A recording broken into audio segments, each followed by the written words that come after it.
오늘은 2022년 5월 11일 수요일입니다. 오늘 말씀은 마가복음 8장 34절에서 38절까지의 말씀이고, 말씀 제목은 누구든지 예수님을 따르려면입니다.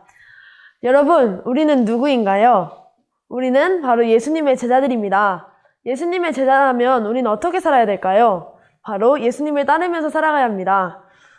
그런데 예수님을 따르기 위해서 가장 중요하게 실천해야 되는 것이 무엇일까요?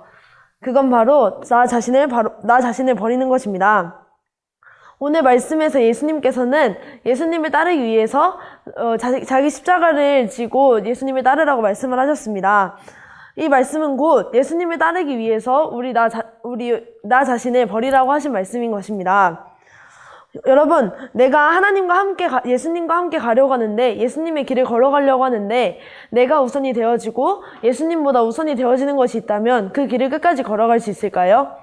아닙니다. 우리는 항상 나의 마음속에 오직 예수님만이 우선이 되어져서 그 길을 끝까지 걸어갈 수 있어야 합니다. 그렇게 하기 위해서 우리가 자기 십자가를 지고 예수님을 따라갈 수 있어야 하는 것입니다. 예수님께서 걸어가신 그 길은 세상 사람들이 봤을 땐 정말 험난하고 힘든 길입니다.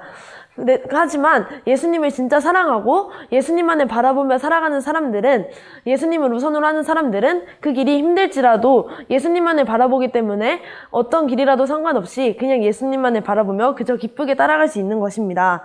그러니 우리도 항상 나 자신을 버리고 예수님을 기쁘게 따를 수 있어야 합니다. 내가 사랑하는 예수님과 함께하고 내가 사랑하는 예수님을 따라갈 수 있다는 것에, 내가 사랑하는 예수님의 제자라는 것에 감사하면서 기뻐하면서 그저 기쁘게 따라갈 수 있어야 하는 것입니다.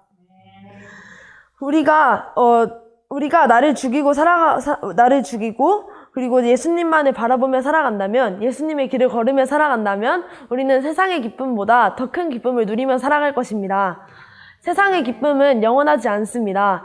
내가 아무리 이 세상에서 몇십억이 되는 돈을 가지고 있다 할지라도, 그리고 엄청나게 좋은 많은 것을 가지고 있다 할지라도 그것은 영원하지 않습니다.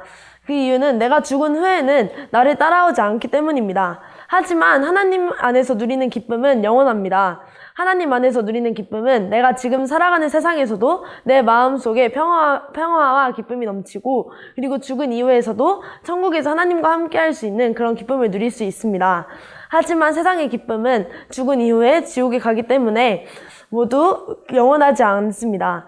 그러니 우리가 하나님 안에서 누리는 영원한 기쁨을 누리기 위해서는 예수님을 따르고 자기 십자가를 지고 예수님을 따르며 살아갈 수 있어야 합니다.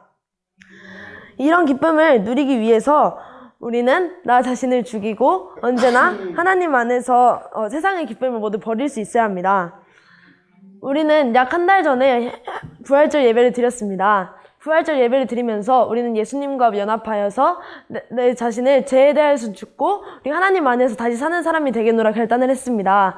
지금 약 한 달이 지났는데 그 결단을 지키며 살아가고 계신가요? 우리는 언제나 그 결단을 기억하면서 나를 버리고 나를 죽이고 예수님만을 따르며 예수님 안에서, 하나님 안에서 다시 살아갈 수 있어야 합니다. 우리가 이렇게 살아가다 보면 세상 사람들은 우리를 보고 바보라고 놀릴 수 있습니다. 하지만 우리는 그것에 대해서 기죽지 않고 그들을 위해서 더 기도를 드리며 그들도 함께 예수님을 따르며 구원을 받을 수 있도록 이끌어 주어야 합니다. 그렇게 해서 우리 모두가 구원을 받고 예수님 안에서, 하나님 안에서 영원한 기쁨을 누릴 수 있도록 해야 합니다. 우리 모두 항상 나를 버리고 예수님을 따르며 살아가고, 그래서 우리 모두가 기쁨을 누리며 살아갈 수 있는 사람, 우리 모두 되어주시길 예수님의 이름으로 축원합니다. 네.